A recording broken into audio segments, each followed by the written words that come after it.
Geek Insider presents Geeky, Cheeky, and Downright Freaky with Matthew Harris. He's taking a closer look at some of the wonderfully weird, gloriously geeky, and freaky things in our world.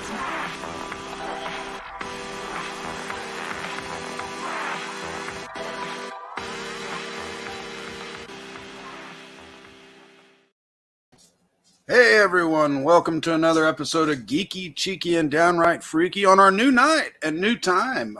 We've been on Wednesdays for, 6 months or so. And because we're on the Indie Volt Radio Network now, we are moving to Sundays at 9. That's when we like to do our little talk shows. And so Geeky, Cheeky, and Downright Freaky's on Sunday nights at 9.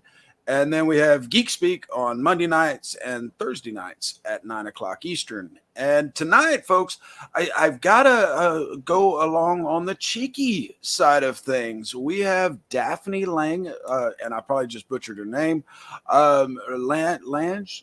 I will have to ask her what the pronunciation is. You all know me with my accent. And look, it's an easy one, Lage.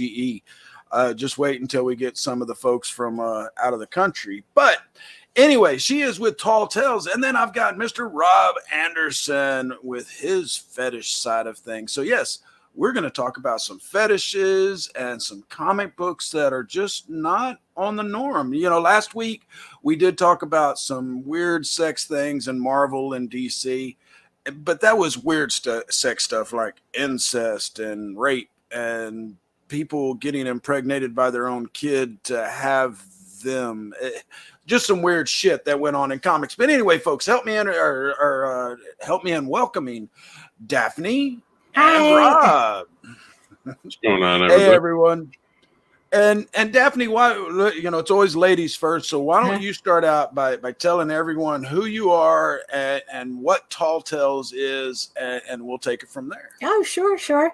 Hi, everyone. My name is Daphne Lage, and I am a cartoonist, illustrator, and comic book artist hailing out of New York. I am the artist of the funny animal fantasy comic Tall Tales, which is a comic book in the vein of the Lord of the Rings meets Disney's Robin Hood. And also, it's also written by J.D. Calderon. Really quickly, he has a Kickstarter that's just in its last 24 hours. It's called the Oswald Chronicles. So he's trying to get to $2,000 before the end of that 24 hours. So help him out. But you can find my work at Tall Tales, TAILS, online.com, and my YouTube channel, Daphne Lage Art. Oh, sorry. Oh, no, that's okay, because I was about to also tell you that I share my office with a parrot, so sometimes he'll act up a bit and sound like a smoke detector. So if you hear a smoke detector or a microwave, that's not you. Well, I've got my own entourage in here of 6 puppies. And so there you go, yeah. And I say puppies, they're older. But they never fail. They will sit here quietly for several hours until I go on the air, and then every little noise they bark at. Exactly. But, Rob, tell everyone, you know, a lot of the folks that are here on Indie Volt and of course on the Geek Insider Network, they know who Rob is, but they might not know about you being the, you know, they know you're the indie advocate or the indie devil, but they may not know about the fetish advocate. So tell everyone who you are and what's going on with the fetish stuff, my friend. I can tell you right away that the Indie Volt knows about the fetish because there was a joke for a while that I had a fetish agenda. I was the only person ever accused of making a comic book to get laid. That has never been said before, and it will never be said again. That is how awkward that statement is. But I create a book that advocates for the fetish community, the BDSM communities within that. And it's about explaining to someone who doesn't understand what a fetish is, the community behind it. We follow a character named Barbara. Now, if you're in the fetish community, this is a story that will ring like you're meeting up with someone new in the community and you're hearing about their story. It has been one of those things that people who read it really have enjoyed it. I haven't heard much negativity when someone actually reads it.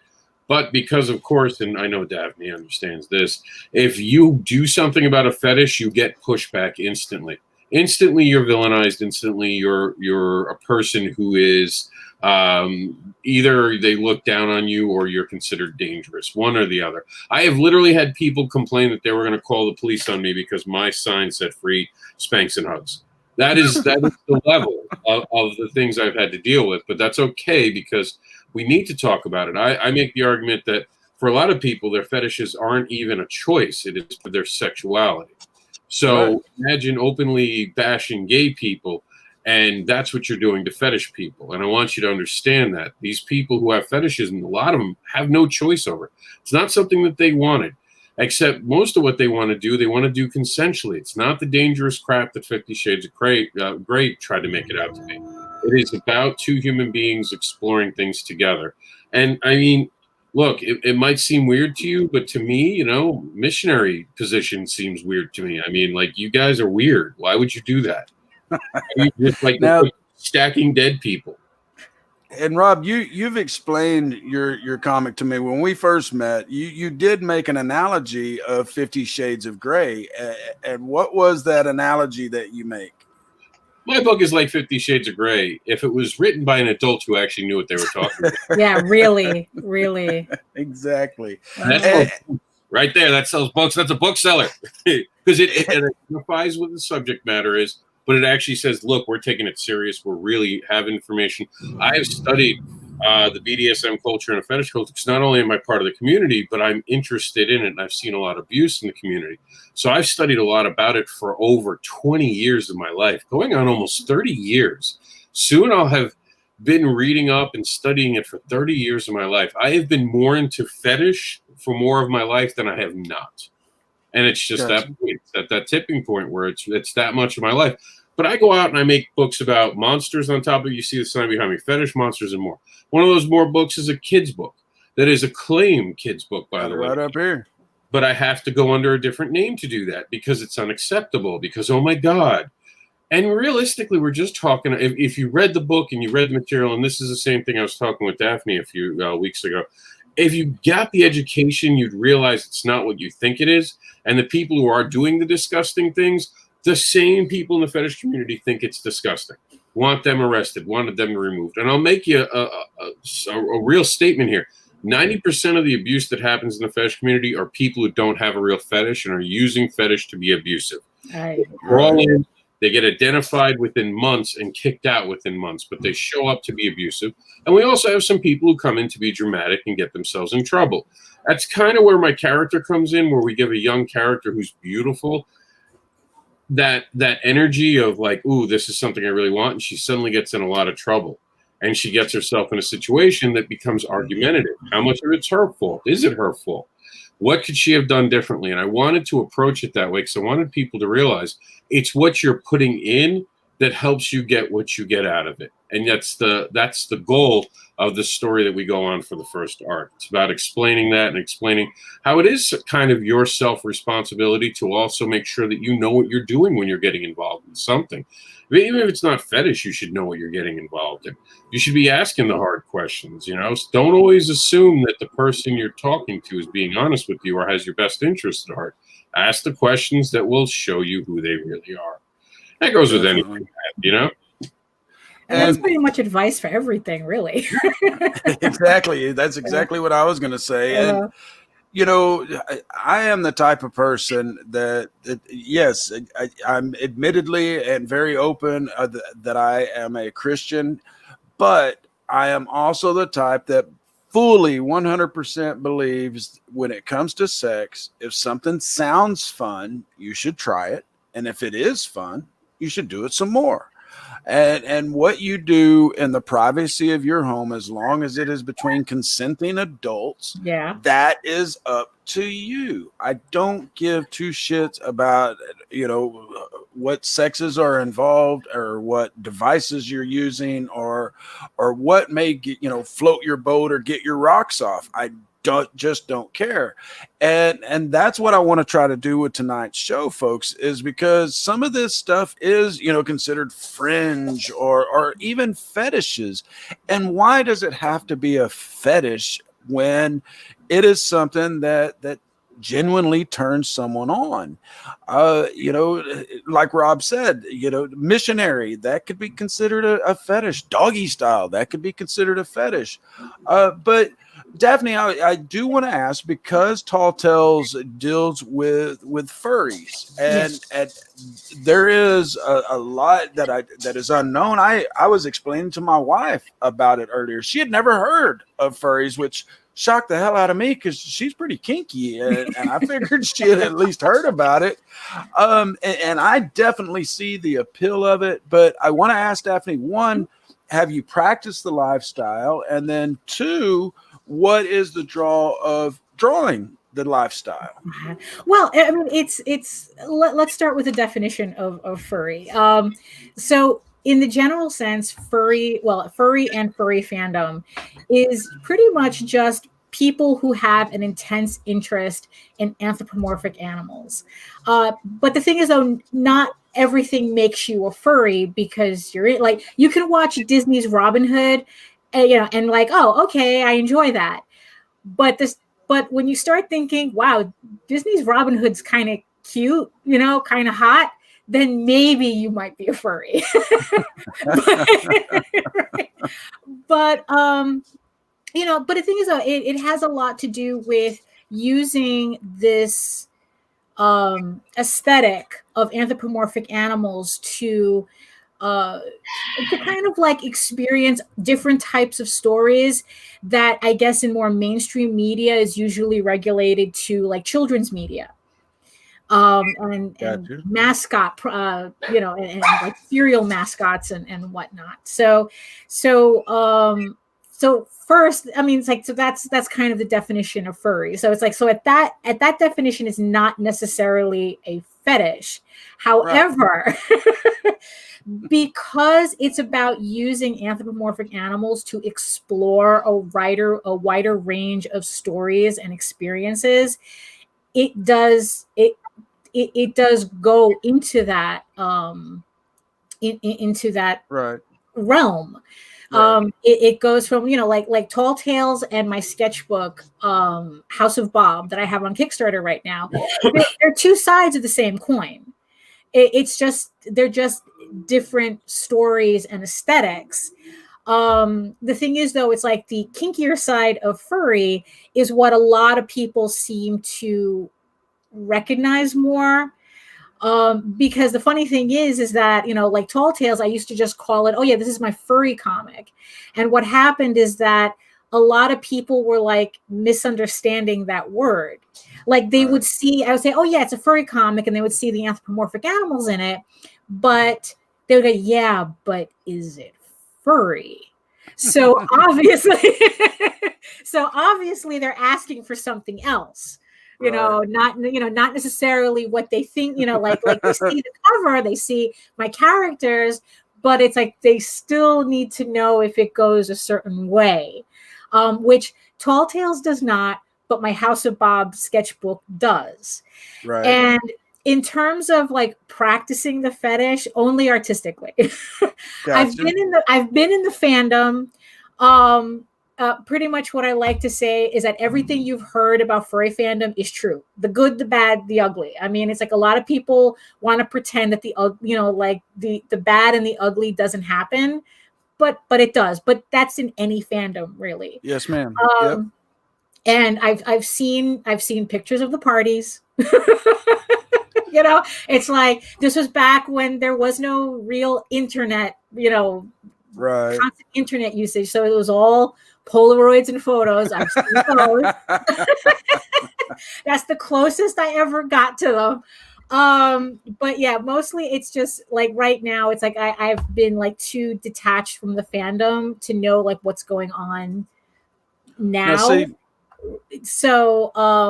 But I right now I like to say it's like, well, I'm not like a furry per se, but I'm really into the furry aesthetic.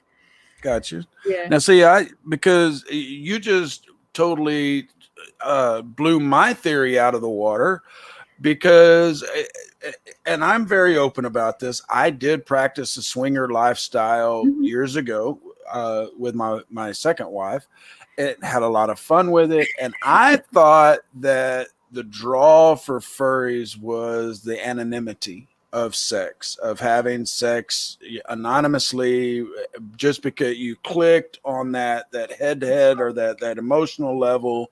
And sure, she might be dressed as a bunny and you're as a lion, but I didn't think that the animal anthropomorphic. Yeah, there we go. I didn't. That's why furry is shorter. Right. Yeah, I didn't know that was such a big part of it, and which is again to each their own. I couldn't give it. I couldn't really care any less of what turns somebody on. Right. Go ahead. Oh no, because also a part of that too is that it's through furry that I got exposed, in the good way, to BDSM and to like leather fetish, latex, rubber fetish, armor fetish. That was a new one for me. Whoa, I ain't heard of that one. Yeah, no, for real. And I just started incorporating that into my work because I was just so fascinated by it. I mean, again, it's like I've seen. I've like I said, been exposed to the actual thing, but I don't partake. It's all in the artwork. Gotcha. And completely understandable. It's just like I write about serial killers or anything like that. I'm not going out there and joining the serial killer out on his spree or the bad cop. I'm not following him around and just not reporting that stuff. And so I definitely get that, especially when it gets those, creative juices flowing. And if you can write about something you enjoy, it doesn't matter if you are full on 100% living that lifestyle. Mm-hmm. But what I do like, from what I have seen, you are bringing more awareness to the lifestyle. You are trying to be realistic about it. You're not using it to just further your comic book career, your drawings. You are definitely interested in the lifestyle itself. And I don't mean interested as Daphne wants to go dress up like a rabbit. But we're going to take a quick break here, folks, and then we're going to come back with Rob and talk about his fetish comic, because like I said, to each their own, and trust me, guys, Matthew has a few fetishes of his own, or at least has explored them. But we'll be right back after a word from a couple of our friends, so y'all stay tuned. Just one moment here. I am a unicorn meadow. Hopefully you're 5'4", brunette, and a C cup. Looking for love during a health pandemic? Try COVID Connections, a new dating app for a new normal. I'm technically a virgin. I mean, as long as you don't count, like anal. Find your connection on Instagram at COVID_connections_. My name's Kevin. I haven't been out since 2012, and I am COVID free. Looking for love during a health pandemic? Try COVID Connections, a new dating app for a new normal. We're looking for that lucky third. For safety's sake, we think we should wear masks when we're together, but no condoms. Mm-mm. Find your connection on Instagram at COVID_connections_. Check it out. MobileEdge.com has award-winning products with innovative features and contemporary, edgy designs that empower you to look sharp and travel smart with your mobile tech. Your beloved, not to mention expensive gaming gear and mobile tech devices are an extension of you, so give them the protection and style they deserve wherever you go. Find them at MobileEdge.com and protect your tech with Mobile Edge. Bring it on. Hey Geek Insiders, Mobile Edge has a special coupon code for our dedicated listeners. Get 25% off your Mobile Edge gear using coupon code GEEK25. That's GEEK25. Geek out. And this is the part where Meredith makes me say that the COVID Connections is a parody site, folks. You can go join them on Instagram. They've got a lot more little clips there. It's a couple of guys I met.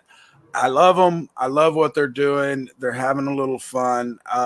I've got one that it's a lady that was in Supergirl. And so, again, they're having a lot of fun. Go check them out on Instagram. You'll see a lot more videos. I actually have a couple of new ones I totally forgot to upload, so I'll get them uploaded here in a minute while Rob's talking and letting everyone know about his little fetish or corner of the fetish world. Because Rob, you mentioned a minute ago that you have been in the lifestyle for quite some time. And how did you discover that this was something that you enjoyed? And what, because I know once you discover a fetish, one, it can be a little off-putting to admit, damn, spanking someone turns me on, or whatever turns me on.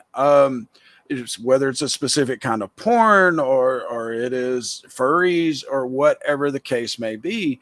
So when you first discovered that this was something that you enjoyed, how did that affect you? How did that affect your relationships? And then, where did you take it from there, from the beginning? And you're muted. There you go. Unfortunately for me, it came with puberty. If you go back into me being a kid, like before puberty, there are stories of me tying up neighborhood girls. So I don't know how far you really want to get with it, but I know specifically that it happened during puberty, because it wasn't that I was thinking about having sex with girls. Instead, what was causing a response suddenly in an organ that never really did anything until puberty was the idea of girls tied up, and I couldn't control it. Was something that my mind just kept going to, and that excited me. I was fantasizing about tying teachers up, and I was into comics, which comics have a lot of, at least in the 90s, had a lot of bondage. They had their female characters tied up actually quite good amount of time. So there was that part of it was good. But I was raised in a very religious house. I was raised that we weren't allowed to date until we were 16. And here I am, all of a 12-year-old, trying to deal with this, knowing I could never tell my parents. This is something I couldn't openly share with my parents. So I was very dyslexic at the time and only just beginning to learn to read. So I would sneak off during the summer because I was dealing with this alone and not talking to anyone. And I would find out in the library that there's this book called the DSM, and it's basically a medical guide to what's wrong with people. And at the time, they had put everything with BDSM as a dangerous person. So I thought I was going to grow up to be the Joker. I figured this is how the Joker started. He had a fetish. He couldn't be with the regular society. I was getting ready to dye my hair green. Mind you, remember I said I went to the library. There was no internet when I was growing up in the way that you have access to the internet now. By the time I was 14, you were able to get AOL at home on a computer. With a dial-up, you kids have no idea what that meant. You have no idea how long it took to download a picture. But there were these communities that I got to finally meet people. And I'll be honest with you, I never knew what to call what I was into until I looked it up, until I went to Yahoo groups and I started talking to people. And at first, I'll be honest, I didn't want to spank people. I didn't want to cause any pain to anyone. And I would not call that a fetish, because to me, a fetish is something that is absolutely something that compels you. Tying a woman up has to be in a relationship for me, or I can't have a relationship with that person. I'm very honest with it. I actually put it on my dating profiles. I know you're like, with that on your dating profile, you must get hit on all the time. It's amazing how many people. But I'm honest and I'm open about it. And this is who I am. And I'm not going to shriek away and I'm not going to hide it. This is something necessary for me. And I think people confuse kinks with fetish. Kinks are things that are like turn-ons. You would enjoy it, but you could live without it. I can't be with someone I can't tie up. That is just something for me. Now, as I got into it more, women wanted to be more than just tied up. They wanted to be submissive to me, and I started to study that aspect of it. And I do enjoy being a dominant, sometimes referred to as a master, and being able to control. There is great fun with that. And I got to the point where I learned how to play with spanking and play with administering pain in a way that I felt comfortable with. I've had girls who were like slap me in the face and I'll be like, can't, you know, like I can't bring anyone to bleed. I can't do that. But thanks to certain implemental tools like electric play, you can make someone scream and not leave a mark. If you know how to follow the nervous system and you know what you're doing and you pay a lot of attention. I'm one of those people who do a lot of research, so I know how to do it. There's also ways that you can hurt a person. Like I can spank a girl and she'll never have a bruise, but she'll think she's bruised because you know how to do what you do. So there had to be comfort found with me. But as I'm coming up, I realized that I never forgot how horrible it felt for me to be in a position where I felt like there was something wrong with me. And I wanted no one to ever feel like that. So you fast forward a couple of years, Facebook, not Facebook, but there was another site called Vampire Freaks. And I had created an outlet for all of us to kind of meet up and talk about education of it. So I really didn't think there was a lot of education. There were no real sites at that point that weren't like pay sites or porn sites that would talk about BDSM yet. And I found out how many women get abused.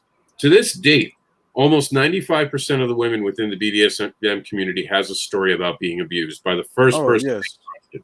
Because the first thing a lot of these assholes do, male and female, notice I didn't put a gender on that because it happens with females as well. They say, well, you have to obey me. So everything I say goes. And imagine that blanket consent of someone who doesn't understand what they're talking about and of being compelled. Like this is something that my body is saying yes to. Everything about me wants this. I'm going to trust this person.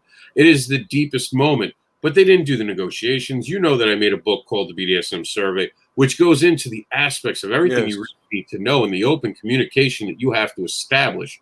And there are things called safe words, safe actions. But people want to trust. How many of us get our heart broken because we want to trust the person, despite all the big red flags that are waving in our face? They're like this, and we're just like, they don't know what they're talking about. This will be a fine ride. And that happens in the BDSM community. The good thing about the BDSM community is a lot of people want to talk about it. And that's why actually regular therapists give couples who are having trouble BDSM materials to read. It's not to spice up their sex life as much as most people think. It's actually to teach them to communicate with each other again and to reestablish the ability to talk to each other. And BDSM and bondage, especially when you have to have that trust with people, can work out really well. But if you flip it in 1 second and make it something that someone feels they're being taken advantage of, it can turn a fun moment to absolutely horrible situation that could almost feel like rape, honestly. And it feels like someone's taking something from you. So there's a balance that people have to learn. And so when I was running that site, not only did people take this is how crazy it got. There were people taking my name, because you know on Facebook you can put in a name and you can make your profile look like someone else's profile. That's been going on for years on social media. I'd have people take my image and try to start other groups because I had become someone that some people had trusted. So imagine finding profiles with your face on it and they're taking over names of your group. And it got to the point where I couldn't do it anymore because I kept hearing about how there were these other profiles of me out there acting like me. And I was like, that's just crazy. And the one thing I learned is how much people were abused in the community, and I always wanted to do something. So a lot of people don't know this. I wrote a manual of BDSM, 300 pages, explaining how to do things. The problem was it was depressingly like a stereo instruction manual. So there was no fun in it. I couldn't read it to edit it. I found it boring, and this is something that's compelled me for decades of my life, and I realized how bad it was. So when I first started doing comics, I never intended to do a comic book about fetish. I had been offered to do fetish photography, and it was like, once you step into that, you ruin a part of your life. And I'm trying to change that. But for right now, you ruin that part of your life. Because everyone will always go back, well, doesn't he make a fetish book? I could save a school bus full of children that was driven by nuns who are able to cure cancer. And if they had died, it would have been a problem. And they'll still go, yeah, he saved that bus, but he writes that fetish book. That is the current climate of the world that we're living in. And I'm trying to change that with free hugs and spanks, teaching people that there is consent, because I don't just spank someone, I have to ask for their consent. That's a teachable moment that no one realizes is built in there on purpose. So there's a lot that I've done with the character and a lot that I've done where I've helped people have that communication because I've seen abuse. It's ugly. I don't want anyone to ever feel abused. I know everyone who saw 50 Shades of Grey instantly felt abused, and I'm sorry. I'm sorry you felt that way, and I can understand it. And 50 Shades of Grey was one of those things that came out and did so much damage, to the point people were being hospitalized, to the point people actually had to go to therapy because they didn't understand. Because just imagine going up to someone and going, hey, I saw this really cool thing where this girl had nipple clamps. So, honey, what I want you to do is tie me up, stick some shit on my nipples, and spank me. What's a guy going to do? He's going to be like, all right, I'll go downstairs, get the vice grips from my plumber set. And if she wants me to hit her with a piece of wood, I got this 2x4 hanging around here. This will do it. Like, oh, a baseball bat will go good, right? Right. And these things actually happen because no one in that book, and it's this thing, you have to sign a contract. How sexy is it? The girl has to do everything the guy says. Now, no, I want this to be heard tonight. The submissive has all the power in the relationship. Despite the mistress and master titles, it is the submissive that chooses everything beforehand, including trusting you. Yes. They give you hard limits. They tell you, they give you the path they want to go on. Believe it or not, it's the dominants that are the most orchestrated. But when you put dominance in like fetish communities and stuff, they have egos. And they don't want to admit, oh, no, please, the submissive should know what I'm going to do to her. If she asks for it, it's her job to know it. And no. And that's the culture change that's happening right now. And that's what Daphne will know when I'm talking about this. The old leather group and me do not get along because they have attitudes. And I'm not trying to pick on them. I'm really not.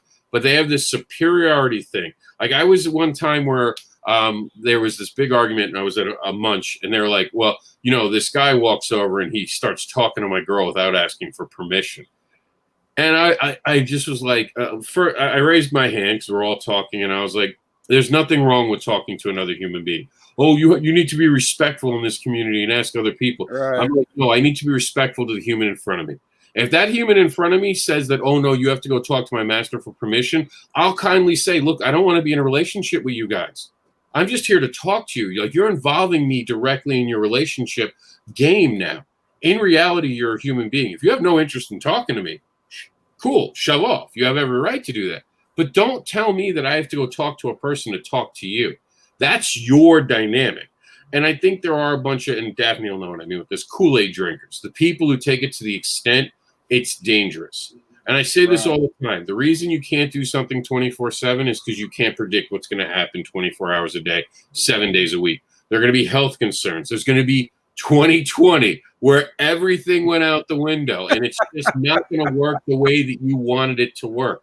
And it's psychologically dangerous to tell a person to become very dependent on a person. And here's why. Let's say you guys had the perfect relationship. Let's say you're Romeo and Juliet who didn't kill yourself, right? And then God forbid something happens to one of you.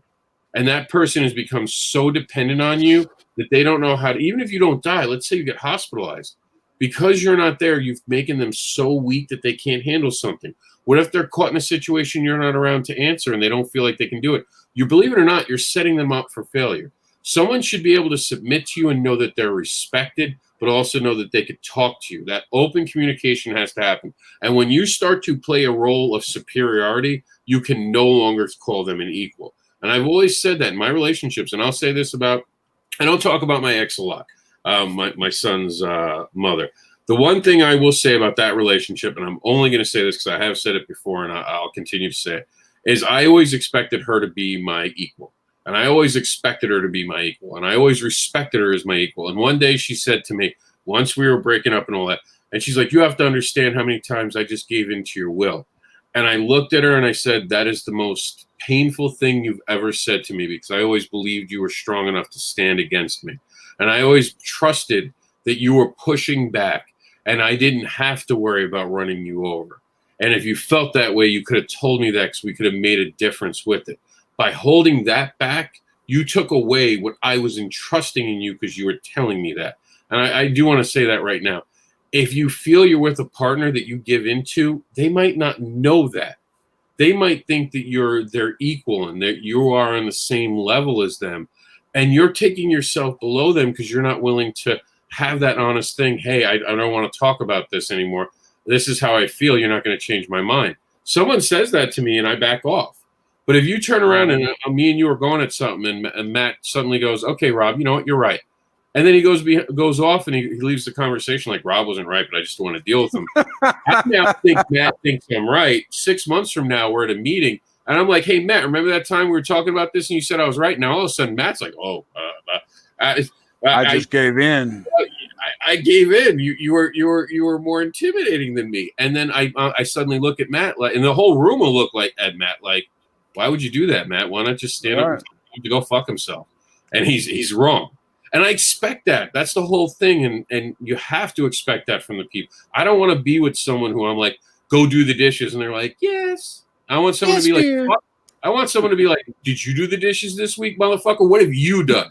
That is the woman I want to fall in love with. Someone who will respect me but keep me in check and balance me.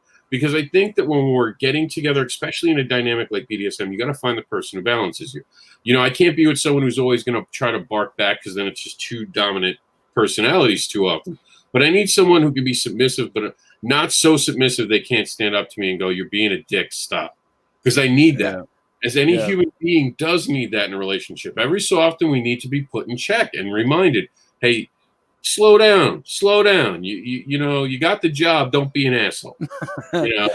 And there are a couple of things that I want to touch on here because I have been around the internet since right before the bubble, through the bubble. I made a shit ton of money, but there's some things that I seen early on in the internet that I want to ask you both about as far as fetishes go. But it is that time. We need to take another quick break. And so y'all hang out, folks. We'll be right back with Daphne and Rob. Hi there. I'm Tabitha. I'm 31. I've been single for 31 of those years. Looking for love during a health pandemic? Try COVID Connections, a new dating app for a new normal. First of all, Chris, this is Chris Lesession, but first of all, to get it straight, there is no virus. It's a ploy by the establishment. So right now, to all of you sinners, he who drinks from the stream of wickedness and derision shall find himself,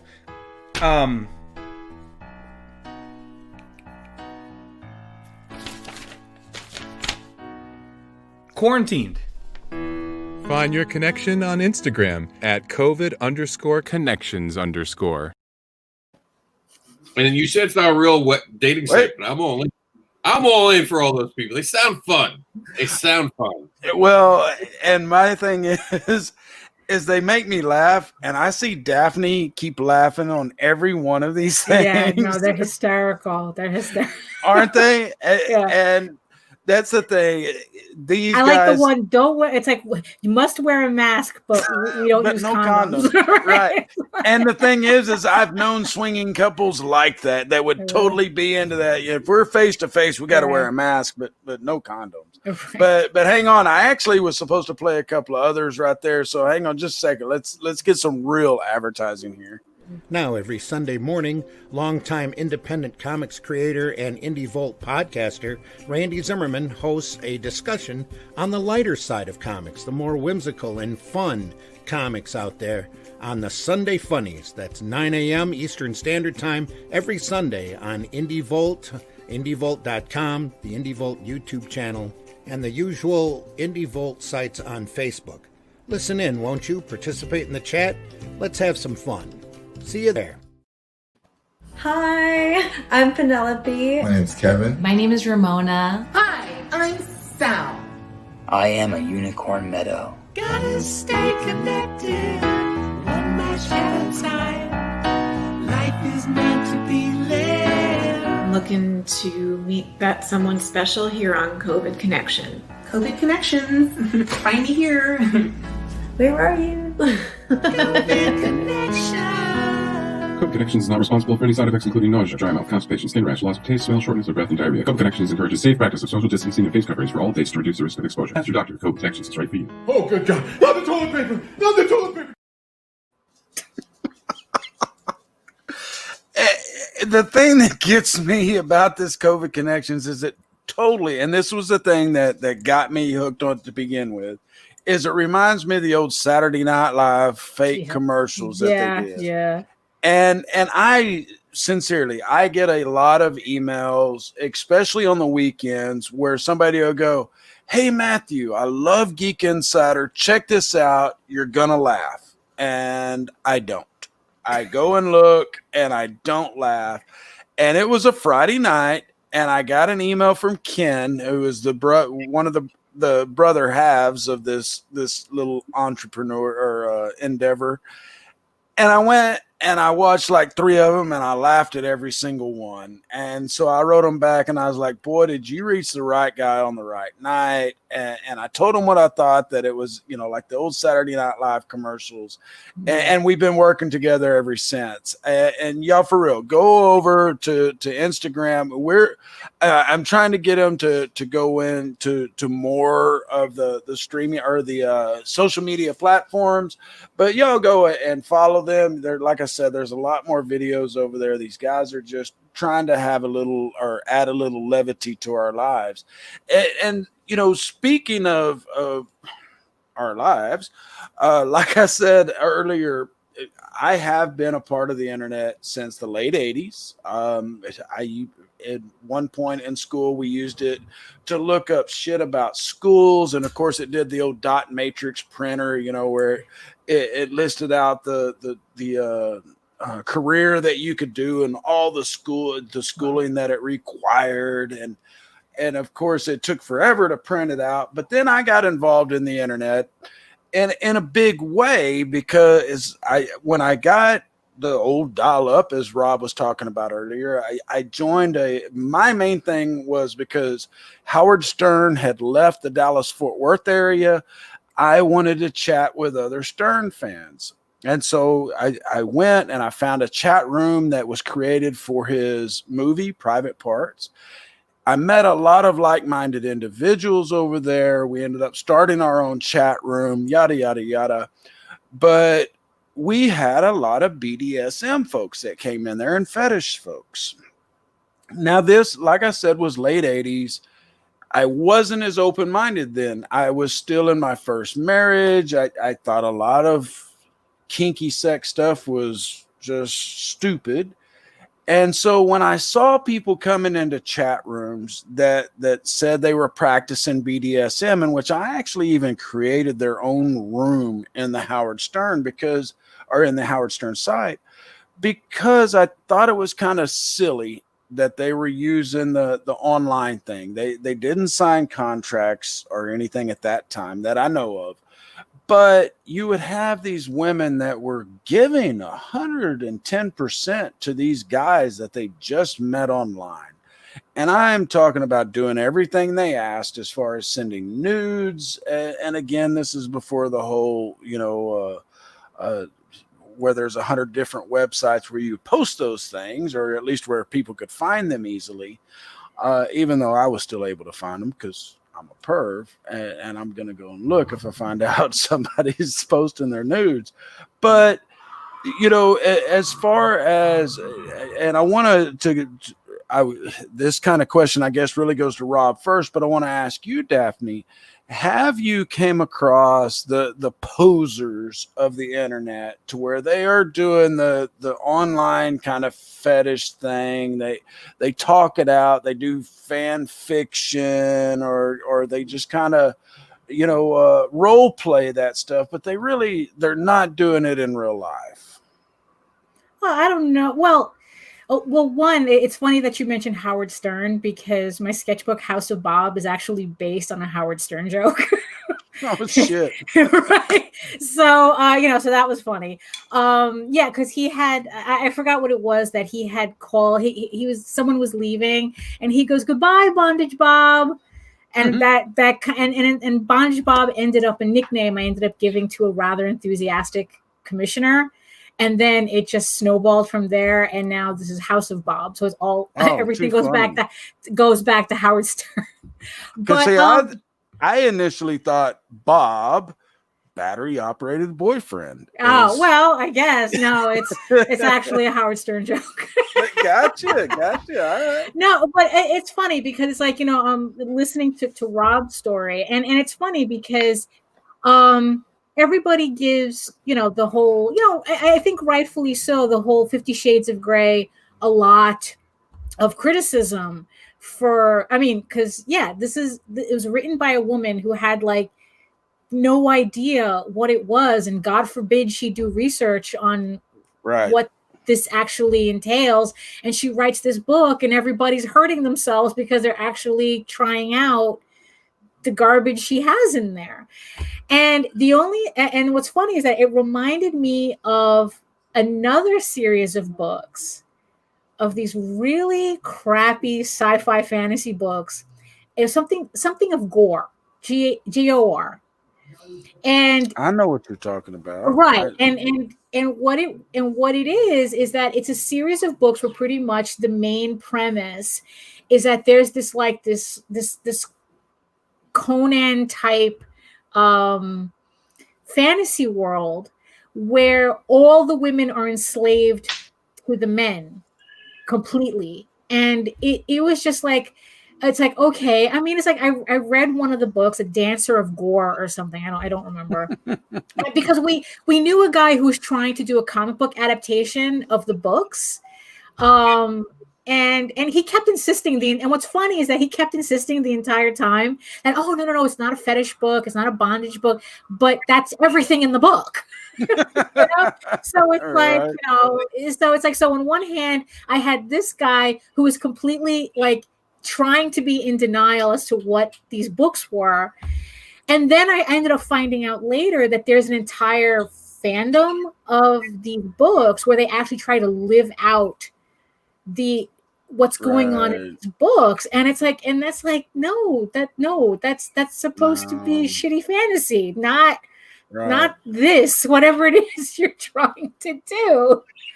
You know, and it's like, and it just reminds, and when Rob was talking about like people who get in because they have ill intentions and think that the community, at the actual community, will be a good cover for it. It reminded me of this that I came across. You know, all of this gore fandom stuff, and watch, probably your comments are going to be all of a sudden full of gore fans. Oh yeah, you know, I was like, and that stands to reason. Yeah. And like I said earlier and at the beginning of the show, and I've said it many times, if it is between two consenting adults, I do understand. I really do. Just speaking from experience on how not so much embarrassing it can be, but just kind of just scary it can be to want to, or to find someone that you can express those fantasies with. Right. Yeah. And like I said, I was lucky enough because I'd fantasized about group sex and swapping and stuff for a long time. And I met my late wife, and that was something she had fantasized about. And it was something we explored together. And if there's family listening on here that y'all didn't know, y'all were ignorant anyway, because when you have a couple of couples come over all the time, anyway, we won't go there. I'm not going to, I loved her to death. I'm not going to speak ill of her, but we had some fun. We really did.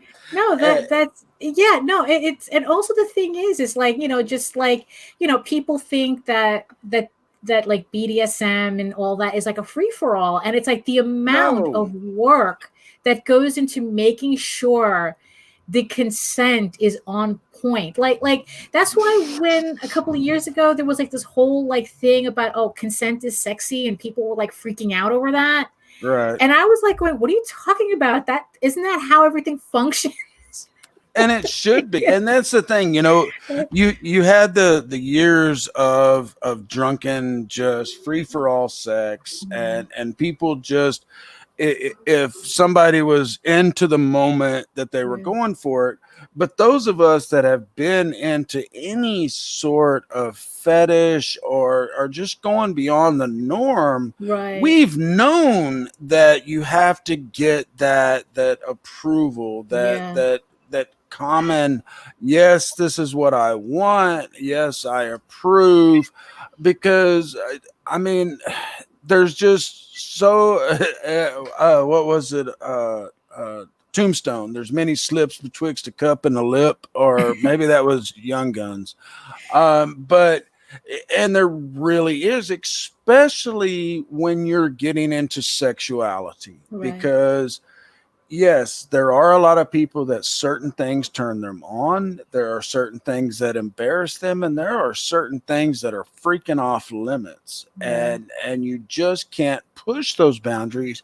But finding that partner, I mean, Rob has said that he's always been upfront, and he couldn't be with a partner that wasn't into that kind of lifestyle. Whereas, you know, you have to have, or I'll say, whereas you have to have that kind of honesty. How could Rob have a loving relationship with somebody and be married and have children with and expect them to have his back at any given moment if he wasn't honest up front of this is what I enjoy, this is what how I want to live my life. No, I'm not pushing it on you, but this is what turns me on. And go ahead, Daphne. Oh no, because it's like that's because it's like, I guess, like one of the compliments that, I don't know if it's an odd compliment or whatnot, but the thing is, though, it was important to me, was that I've had people tell me that that when I draw my fetish pinups, that the characters always look like they're into it.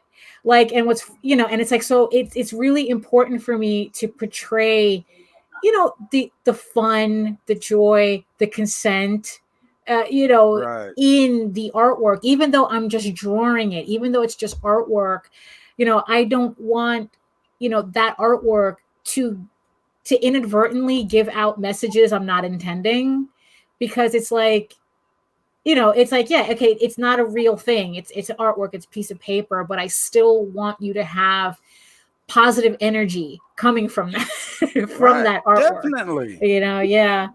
Yeah. And now Daphne, you said that you're not into the furry lifestyle, but you enjoy writing on that or drawing on that. Yeah.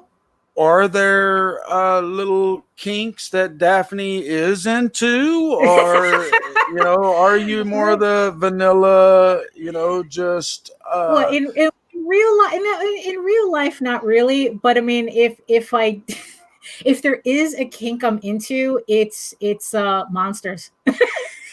Oh, okay. You know, so it's like it's kind of like, you know, if like, well, you know, if Beauty and the Beast, but they fucked. You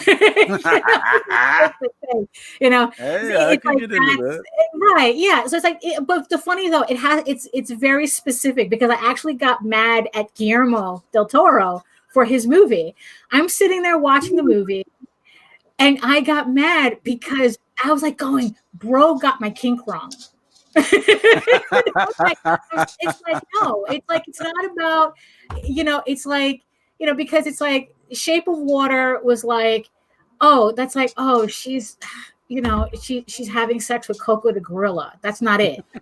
You know, it's for real, because it's like, oh, he can say egg in sign language. No.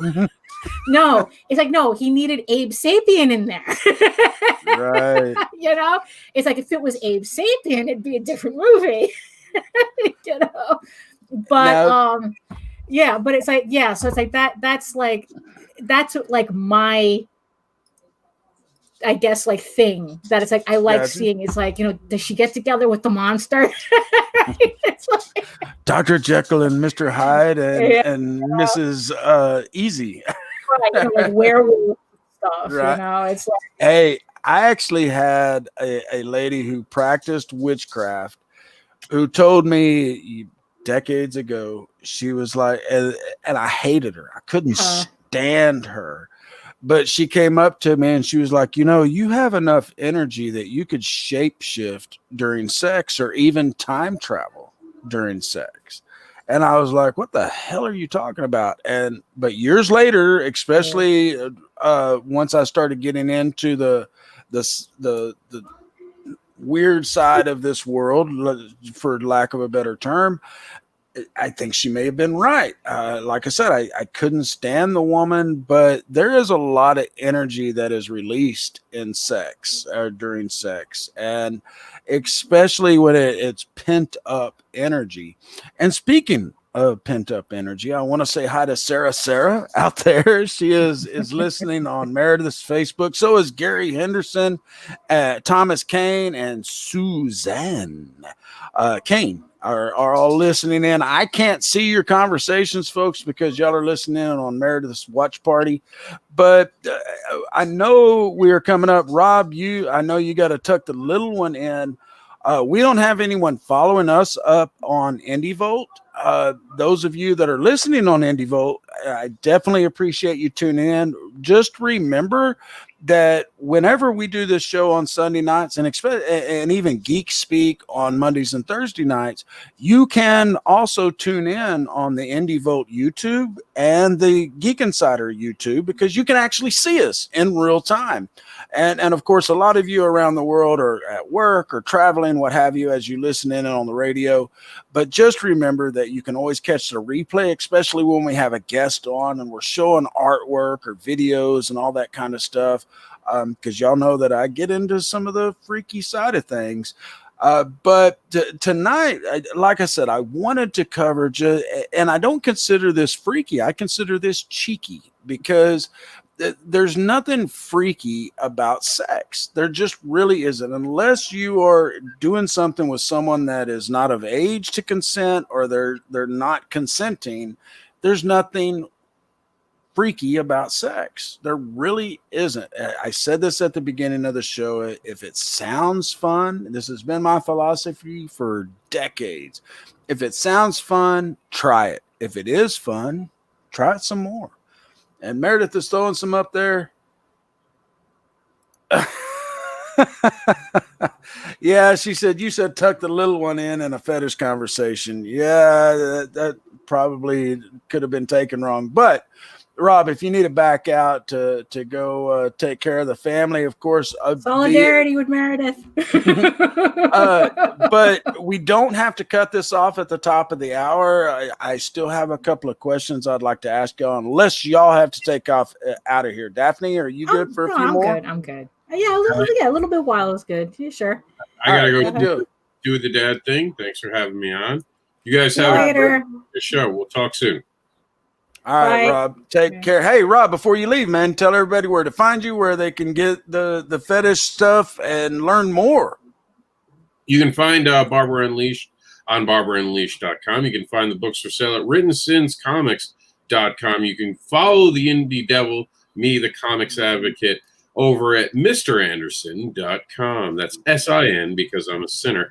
And you can join the Sinners fan group, all my fans, on Facebook now, by going to the Sinners Club. And we'll see you there. Thanks for having me on. Thanks so much, Rob. You have a great one. We'll see you again soon, bud. Later, dude. Bye. Bye. All right, and so we'll switch to this view. Meredith says, I love Beast from Beauty and the Beast. So disappointed when he turned into the prince. Yeah. Is that a monster fetish? It could be a monster fetish or a furry fetish. Could go either way. And this is true. And, like I said earlier, Daphne, being into swinging, going to swingers clubs, especially in Dallas, I saw a lot of, anonymous sex, or just, hey, how you doing? Let's fuck kind of things going on. And that's what I really thought that the furry community was about, that you open up the butt flap, you bend somebody over, and y'all are going to have some fun. And you never knew what their face or their name was, other than some little brown bunny that was at the party. But that's not it at all. No, it's an aspect. It's just another aspect of it. I'm not going to say it doesn't happen. Gotcha. It's like I said, it's like everything. It's like a furry is like an all-encompassing thing, as opposed to just being just this much. Right. Because it's there are people who consider themselves furries who have nothing to do with that. And it's just because they're just into the whole anthropomorphic animal thing, telling different types of stories. The thing is that it's a trope that doesn't really get used a lot in mainstream media because it's considered like, oh, that's a kid's thing or it's a marketing thing. It's not like if you watch, I don't know if like anime doesn't have that much of this problem because it's already established as being something for everybody. Like you can get, kids anime and you can get some really hardcore hentai, and it's like, and it's all this, it's all anime. It's like there isn't like, I guess they don't feel the need to compartmentalize everything except as, well, this is what this is what that is, so that you just know what you're getting yourself into. So furry's the same thing. It's just, you have furry and then you have everything else that goes with it. Right. It just happens to, it just happens to go one way or the other. And the thing is that, something that Rob had said was that, like he does, he also does children's books on top of doing kick-ass children's books. Right. And the fact that he had to do it under a pseudonym or whatnot. And the funny thing is that, hold on. Let me just, I don't know if you can hear my husband's watching TV in the other room. And no problem. I don't know if you can we can just barely hear the background music. It's no problem. Right. Sometimes things sound louder in real life than it does on video. So, what was I saying? Oh yeah. So he had said that he uses a pseudonym. And the thing is that ever since I started doing erotic artwork on top of my regular comic book art, I always just felt like it should all be under my name because it's all my work. Right. It's different, another aspect of it. So I never felt the need to use a pseudonym because the thing is, it kind of felt silly to even think about it because, well, if you know my artwork, you're going to recognize it as mine anyway. So why not just do it under my own name? But the thing is, the funny thing is that even with or without that, the strange thing that I keep coming across, it's kind of a drag, is the fact that, it's like, you do the one fetish book and all of a sudden everybody forgets everything else that you did. Right. So it's like, that was an issue at conventions. I would have 99% of the table would be my fantasy comics, my Lord of the Rings epic. And then you'd have the one fetish sketchbook in the corner. And then all of a sudden, everybody is suspect of everything on the table instead of just thinking, oh, well, it's just this book. It's so it's like that's kind of a drag. It's like everybody expects artwork to do everything but make you horny. Right. And like I said, that's just another aspect of my artwork. It's like it's not that deep. I mean, it's just something else that I do, and people they project so much onto it. And it's like you said, it's like you write about serial killers, but I don't think you've ever been accused of being a serial killer because of it, right? I've been accused of looking like Charles Manson when I was in the Marine Corps. I think it was the deep set eyes. But I do have to ask here too, with you being in the fetish kind of world, have you had, especially online, but even at the conventions, have you had guys come up or even women come up and go, I would love for you to draw this scene for me that's outside of the furries, but just I've had that erotica. I've had that. Although most of the time it's mostly furry stuff. I mean, it's like I've gotten the rare like straight erotica. I mean, it's most of the time it's furry though. I guess that's more my specialty. So that's what people ask for. I mean, the thing is though, I mean, what they do ask for is that I draw their specific fetish, not necessarily like you know, like it's like I've done some weird ones, but I mean weird only because the consent thing was really questionable in the artwork. But Got again, you. it's like it's artwork, so it's not real. So you know, it's like you know, just Right. balancing it out, you know, type of thing. I mean, there's some stuff I absolutely will not do, but Well, because I seen yeah. some of your sketchbooks Uh-huh. and like with the furries sitting there with their legs spread and maybe a little Right, yeah. bikini on, and I'm like, damn, that's pretty hot. And Right, I could yeah, see, you know, you know, I try, you know, it's like, and Gary Henderson asked, "No bird tonight, Daphne?" She did he's warn us about the quiet. Yeah, bird. he at night he's usually settled in and he doesn't feel like, I guess, like doing nonsense. During the morning, he's all active and See, and that's the way everything is setting him off. my Yeah. wife has parakeets, Yeah. and that's the way they Yeah, are. First the thing in the parakeets morning. are there, and the parrot is there. Right? So Well, it she's gets got noisy. she's got this big old cage. She only has 2 parakeets in it, but we want a couple of more. I'm actually going to put one in my office because we have Right. several cages. Mhm. We love birds around here too, and Yeah. actually all animals. Like I said, I got 6 dogs, and really, if you Uh-huh. count all of them in the house, we've Right, got yeah. 8. But Uh-huh.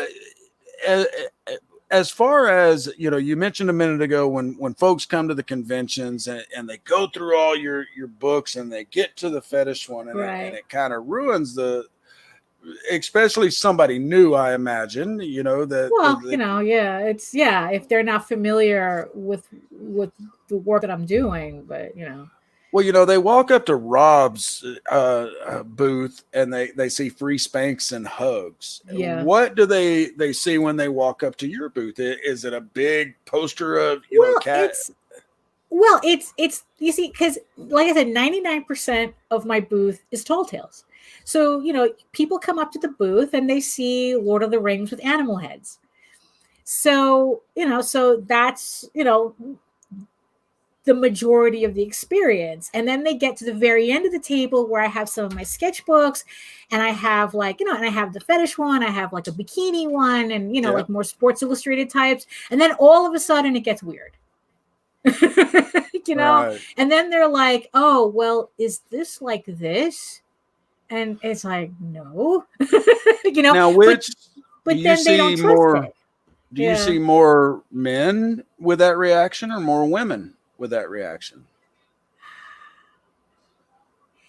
Believe it or not, it's kind of like equal. It's kind of equal. Yeah, and I'm thinking about it, and it's like, yeah, I think it's kind of equal. I mean, it's kind of equal. I guess it's like because you know what it is. It's like especially at a lot of conventions, they're looking for stuff for their kids, and Right. tall tales, you know, 13 and up, you know, that's perfect for them. And then they get to my stuff, and then it's like, is your stuff furry? And I'm like going, not the way you're thinking. You know, but conversely, I've had people come up, look at tall tales, and they're like going, yo, is it furry? And I'm like going, no, it's not that either. You know, it's like I have people who won't buy it because they think it has porn in it when it doesn't. And Right. then I have people who won't buy it because it doesn't have porn in it. You know, like Right. so even though as much as people may fight over the definition of furry, there is a kind of definition that's out there that people use as like furry as porn, you know, that it's like, oh, if it's furry, it's porn. And it's like, no, it's just animal heads. You know, there's Well, just, you know, just like yeah. not all anime is hentai, you know. Exactly. And like I said Right. earlier, you know, that of me experimenting in some lifestyles and you know, Mhm. writing about serial killers, but I'm not out Yeah. there, you know, killing a lot Right. of Yeah, people. exactly. Yeah. Meredith said, just because I write erotica doesn't mean I'm swinging off the chandeliers, Right. and writing horror doesn't mean I kill people. Right, It's kind yeah. of weird that people assume that some writers or illustrators that Right. are into this kind of lifestyle automatically live the lifestyle from their Right, commissions. yeah. And I want to say hi to Jennifer and Pete Vasquez, who have joined the conversation on Meredith's side of things. Hello. And of course, with Varian not being around tonight, I don't have any idea of the numbers that are listening from around the world. And I know some of this stuff might get some of y'all in trouble. Well, we're trying to keep it clean. Okay, Right. I apologize for the F-bomb. Oh, like I said, I cuss in my sleep. I've probably dropped it like 20 times already. I have to be reminded sometimes. We're supposed to have the TVMA thing up in the top there. Meredith's getting that for the next show. Because this is, folks, this show is available on podcast about a week after it goes live, but we're on Indie Volt Radio. We are also on YouTube and Facebook, the Geek Insider Facebook, the Indie Volt, and they're there we go. is throwing it up. Yes, it is viewer discretion advised because, yes, on this show, I talk about fringe kind of things. I've talked about the Mandela effect a lot. Next week, we've got a killer show planned that when I told my wife about what I was doing, she's like, "What the hell are you talking about? That really happened?" And yes, so make sure you tune in next Sunday night at 9:00 Eastern. Tomorrow night, though, folks, on Geek Speak at 9:00 Eastern, we are having Leonardo Carbucci, who is the director of Cyborg's Universe on Amazon Prime. And we've had him on before. He is one hell of a guest. I know there are a lot of you around the world that love Cyborg's Universe. There it is right there. And he is, like I said, he's a hell of a guest. He's entertaining. He's very forthcoming. And I'm hoping to dig a little news out of him because the last time we had him on back in April, he had a project planned with one of the big names from The Walking Dead that I'm hoping he can reveal a little bit more. Meredith, put that back up. You had a question. There it is. Daphne, have you considered a fan-only account? I think she means OnlyFans. Since you were kicked off of Patreon, whatever they have. Well, I wasn't kicked off Patreon. I was temporarily banned by them. Because you're too kinky, or okay. So I had House of Bob used to be my Patreon account just for my furry erotic stuff, and this was marked from the beginning as an adults only account, which means that nobody can search for you. Everyone has to have you can only find the account through a direct link. Right.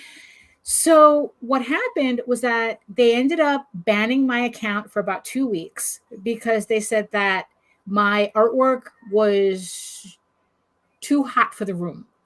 And mind you, I had I for the main page, I mean, everything was censored, but I mean, yeah, okay, little hearts everywhere, but I guess it wasn't enough for them. So I go, okay, fine. Luckily, I already had alternate artwork anyway, so I just switched everything out. No big deal. At least that's what I thought, right? And then they said, oh, you have to change this particular picture in your banner. And I go, now, mind you, in the banner was no actual nudity in it. So I was kind of confused. So it's like, what's wrong with the banner? There's nothing on there. And they go, oh, this character is showing too much butt cheek.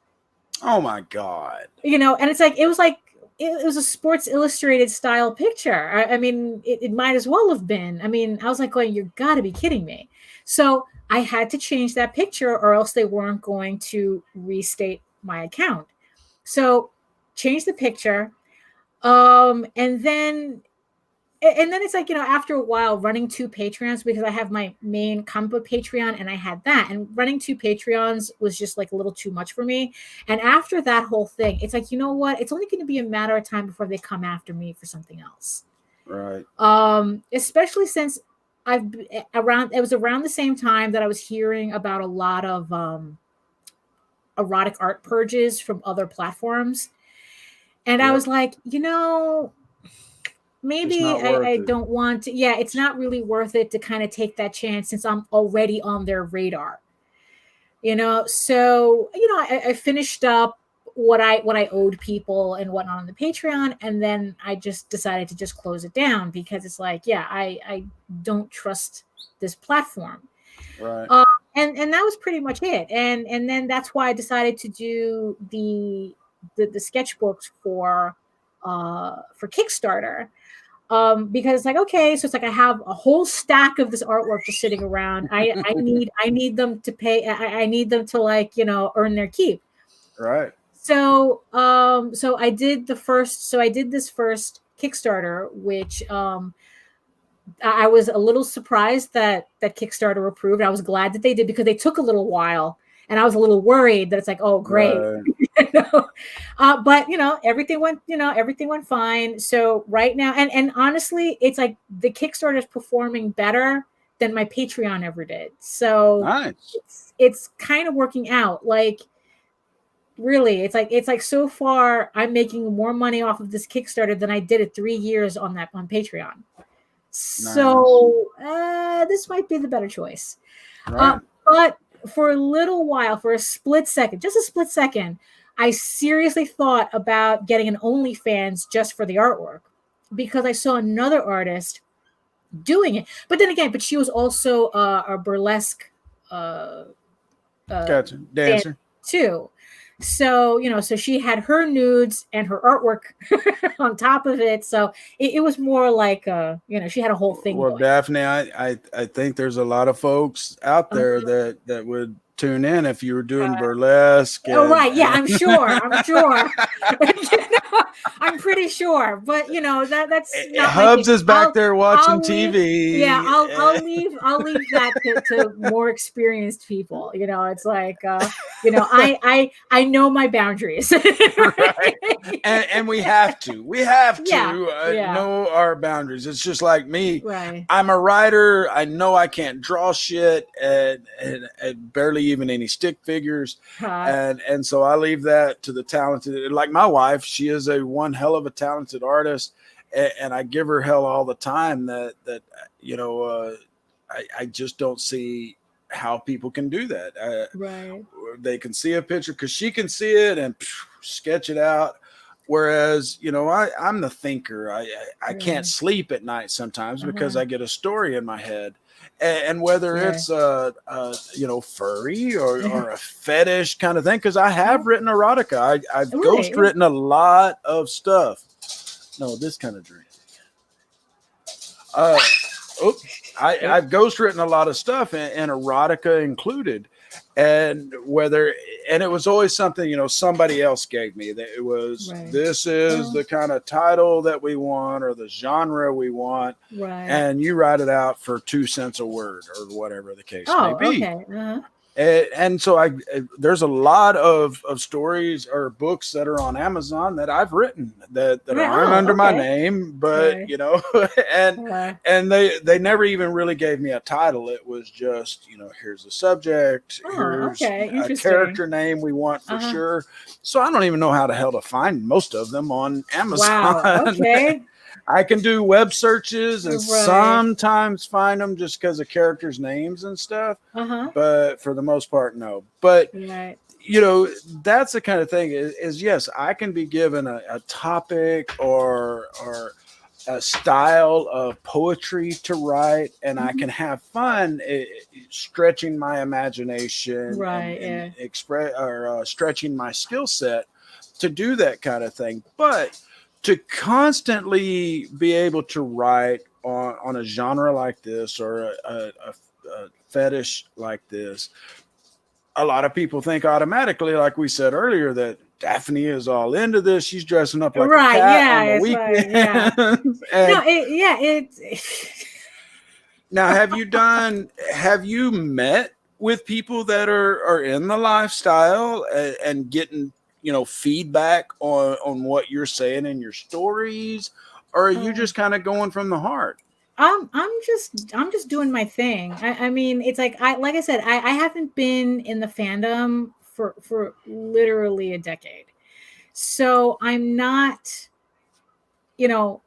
on top of it. It's like, so. But this is just the artwork that I've just been doing since that time. I mean, like, I don't even know whether they're like, as a fandom, they're still into this stuff. Right. Obviously the Kickstarter is doing well, so but yeah, it's And throw like, that out real quick, Daphne. What is the Kickstarter? So it's House of Bob on Kickstarter. And if you that's go to H-A. Tall Tales, yeah, HAUS. If you go to Tall Tales, TILSonline.com, that's my hub for all my links, and the Perfect. Kickstarter is there. So yeah, because And we've been kicking it out on our social media and everything, but I wanted to give that out for the radio Right. fans that aren't online right now. Right, yeah. So if you go to Tall Tales, TAILS.online.com, the link is there to the Kickstarter. Perfect. Yeah. Now, when you were back in school, I imagine you did a lot of doodling growing up, yeah. being an artist. Yeah. So did you ever sit there and like draw the teacher naked or put them in a furry costume or compromising positions? Or, No, not really. I mean, I know what you're talking about, but it's like, no, but also it's like, in the funny thing. So I went to art school. I went to high school and art college. Cool. And honestly, it's like you go to enough art classes and seeing naked people just becomes old hat after a while. It's like, oh, okay, we got this guy, we got this girl. It's like, okay, fine. It's like, it's like, and that's the funny thing too, because it's like so many people have this misconception that it's like you're drawing this stuff, you must be horny all the time, blah blah blah. And it's like, honey, you have no idea. It's like, I'm sitting there, I'm looking up, I'm researching imagery, I'm trying to get the pose right, I'm trying to get the clothing to look semi realistic or whatever. It's like there's too many components going on at the same time to do this artwork for me to take it literally. And I'm 51 years old. I'm on my third marriage. I buried one wife. The first one ended in a divorce. We're still friends, but I have known a lot of women in my life, and I don't know any woman that gets automatically turned on by seeing a naked man. There is just nothing appealing about the penis. Right. I mean, it's just, like I said, it's like, it's all the art school training. And it's like, oh, okay. It's like, it's kind of, I mean, mind you, that's not an invite to anything, but it's just, it's just. Here's mine, Daphne. Right, yeah, really, I bet you get turned on by this one. And Meredith says, my husband always gets nervous when I tell him I need to do research. He's so cute when he blushes. Meredith researches some cool shit though. Meredith and I have worked together for quite some time. We actually worked together on a cryptocurrency site. That's how we met. Oh, okay. And so neither one of us knew shit about cryptocurrency, but we're both investigative reporters, so to speak. And so we can look that stuff up and write, from to sound like we know what the hell we're talking about anyway. But these days I got to research in some really crazy stuff sometimes. And Pat, I steal her away from Pat. It was April and then July and then now it's August. And then now we're looking at November. And I swear the man, if I ever go to Florida, he's going to take me out because I'm always taking his wife. And then the other day I was asking her for butt access. And I swear both my wife and Pat were going to flip a lid. That's totally a thing for our streaming. It's nothing to do with what you think it does. Right, exactly, I told her, she giggles every time too. We're both little school kids. We go, we need the butt axis. No, but no, because that reminds me of, because it's like, because so me and my husband, one of our first jobs was actually doing original hentai work, hentai cool. comics for a United States company. So one of the books that we were adapting was La Blue Girl, and another book called Demon Beast Invasion. And it required us to sit down and watch a lot of hentai, because they had corresponding anime, that we were adapting. So, we would literally sit down and we were just watching just hours and hours and hours of anime porn, but it was all research. And we're just watching it. It's like, okay, this, that, and the other thing. And it was just, and it's like, it's not as sexy as a lot of people would think. Right. It's like, no, it's like we're watching this stuff because this is our job. This was our job. And it's like, he had to write, the stories based on these cartoons. We had another artist friend drawing it. I had to ink it and letter it.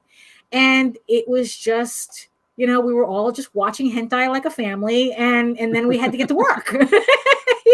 And of course, Daphne's husband is still watching it to this day, and he still says it's research, but that's neither here nor there. No, that's neither. Yeah, it's like, no. To tell you the truth, we haven't watched any of that for a while. But you bring up a good point, though. Mm-hmm. When you do get these kind of assignments that are outside your wheelhouse. I mean, I get stuff all the time that Rhett, the owner of Geek Insider, or one of my clients, outside clients, will go, hey, we need you to write something on this. And it's funny because I'll have it in my Rolodex of just useless facts that I've collected over my 50 years. And a lot of the times I can just pump that stuff out. Mm-hmm. Some of it makes me look weird as shit when I know so much about it. Yeah, it's like, oh, it's research, I swear.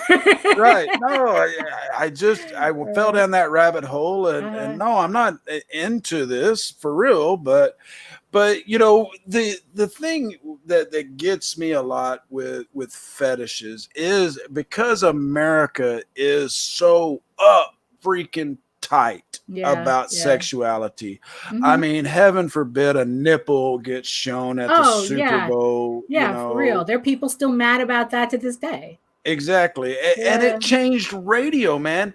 You can't hear Money by Pink Floyd and hear them say do goody good bullshit anymore down here in Texas.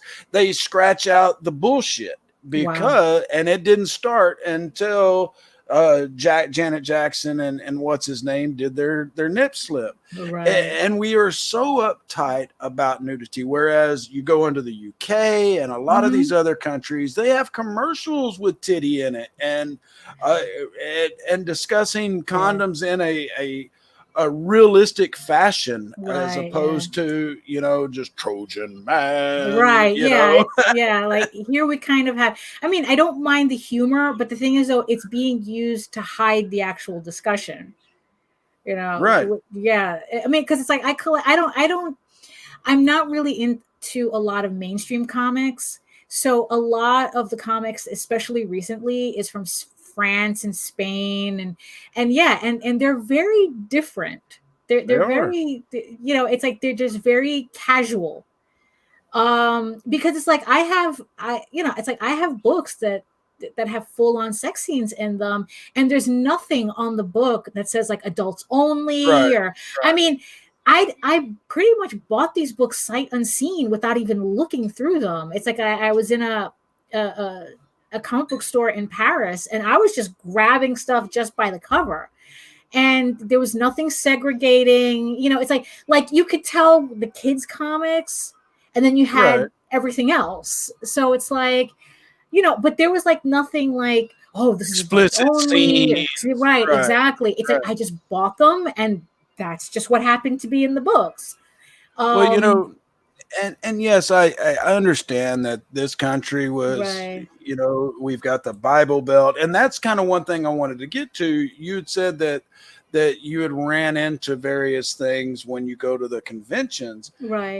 Do you see more of that pushback of that, oh my God, what the hell are you doing, Daphne, when you're down south, or is it just kind of all over? Well, when I was back in fandom, when this was around like from 90 to 2000. I got a lot of that because there were people in fandom who resented it.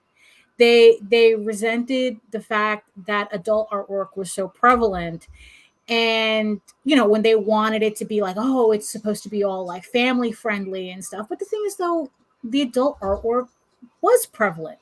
I mean, Right. that's what a lot of people were looking for. And so it's like, they started, I've literally had people say, it's like, oh, you're destroying the fandom. And it's like, no, I'm not. The fandom was broken when I got here. It's like, I'm not destroying anything. All right.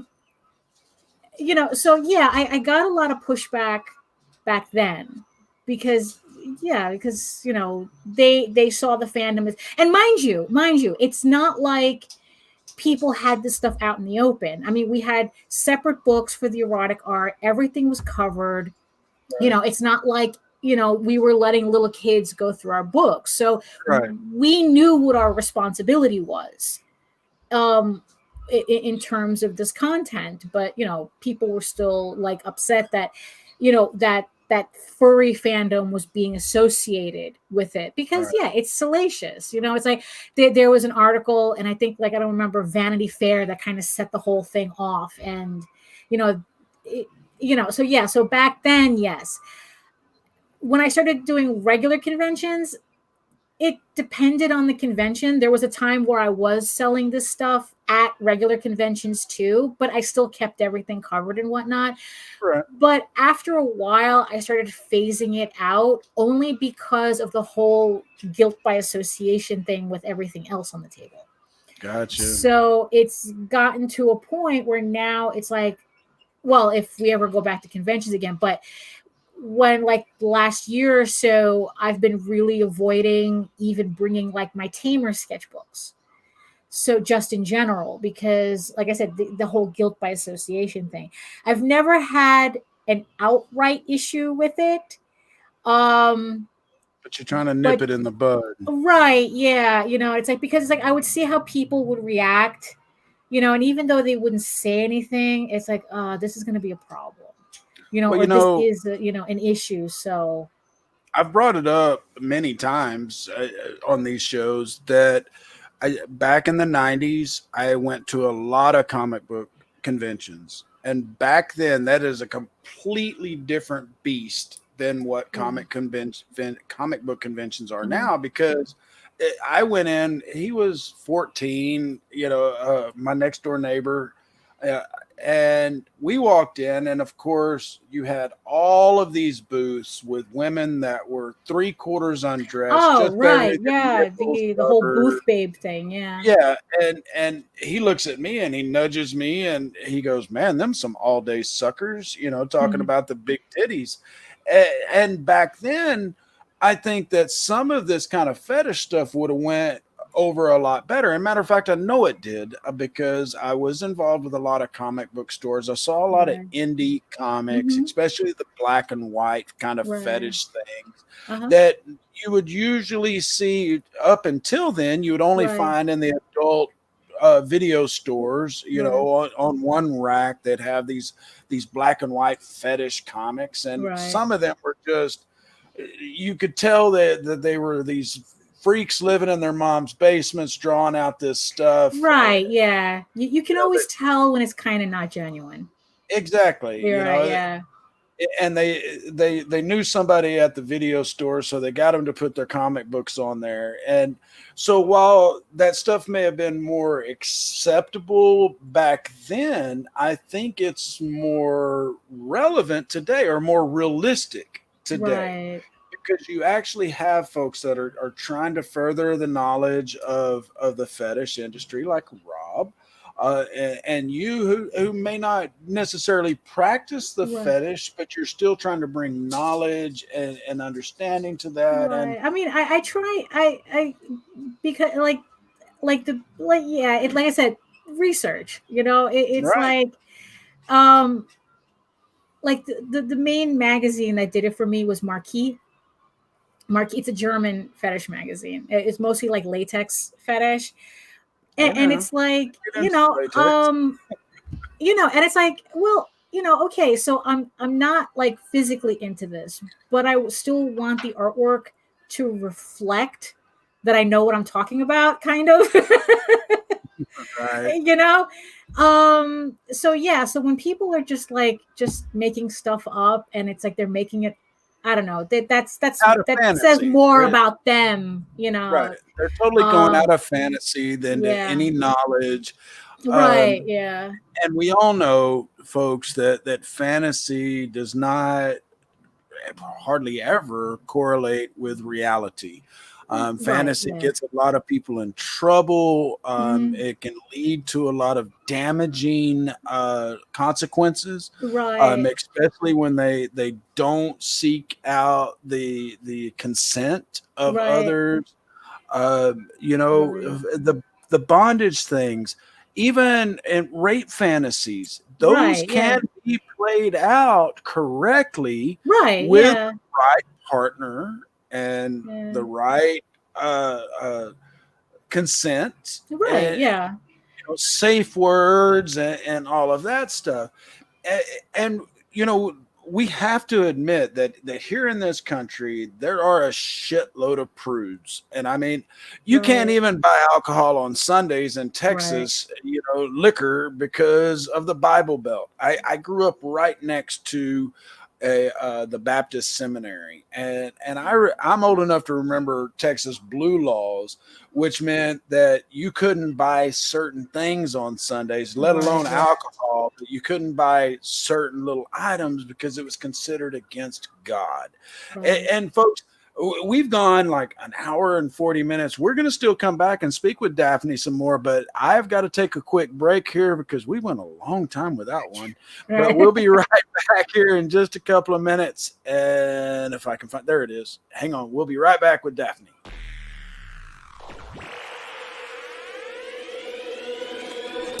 At Geek Insider, we foster relationships with those in the geek sphere so we can give our audience the insider view of entertainment, tech, and more.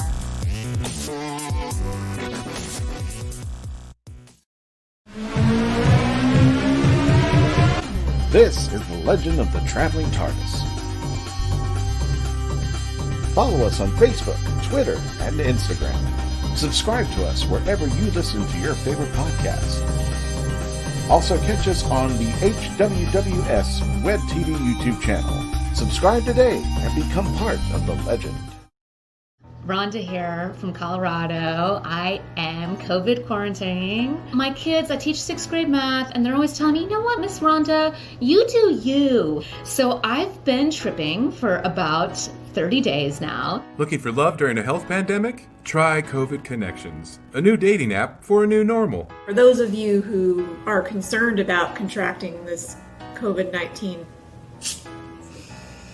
inhale Lysol. Let's get in touch. Find your connection on Instagram at COVID_connections_. Oh boy. God, I love those. I just seriously do. And I was going to say something about the first one, and I can't remember now. Yeah, I know. It's like blaze it up. Oh, no, I know what I was going to say. If she's been Right. tripping for 30 days straight, I want to know what she's been taking, because Yeah, I can only really. get a couple of days tops out of my tripping episodes. So, but anyway, definitely with the comics that you do, we've talked a lot about Tall Tales, but Right. you also have one with Oswald. Right. It's like, yes. So Tall Tales is also written by J.D. Calderon, and he writes another comic book series called The Oswald Chronicles. I'm not the main artist for that one, but I have done artwork for it. So it counts still. Gotcha. Hell yeah, it counts. And that one is, I would say, it's less. You see, that's the book that kind of like rides that line. It's like, is it furry? Is it fantasy? But it's not necessarily furry, but it has a anthropomorphic character in it, Right. but it's not really considered furry. I guess it depends on how the reader takes to it, that I guess defines it. But honestly, we don't define that book that way. It's more like it's an urban fantasy about a mouse who finds out that he has mystical powers, and with the help of his neighbors, who's a fairy and a troll, he learns to manage his newfound powers and its newfound magic, and how he I guess like ends up finding out that he cradles an in-between world between human and the dream. Gotcha. So right now, actually, like I said at the beginning of the show, he has a Kickstarter up so it's under the Oswald Chronicles. If you go to talltalesonline.com, there's a link to the Oswald Chronicles website, and from there you can get the Kickstarter. And she said, folks, there's about 24 hours left there's about 24 on hours this. left on it, and we're trying to break the 2,000 mark on it. So And you all know that have been listening to this show for a while. Y'all know that a Geek Insider, Meredith and I and Rhett all love the indies. And so even if you cannot back this one right now, share it out, folks. Share it out on your social media. There might be somebody out there that even wants to just give a few bucks to this. And that's the thing. You don't have to donate to every one of these that we bring out, but if you can share it, you're doing your part, because it may not even be your cup of tea. It may not be something that you want to add to your collection, but I guarantee you, because there's folks like Daphne and Meredith and myself that do find these things entertaining, there is somebody in your list, your friends list, that's going to find this entertaining and wants to be a part of it.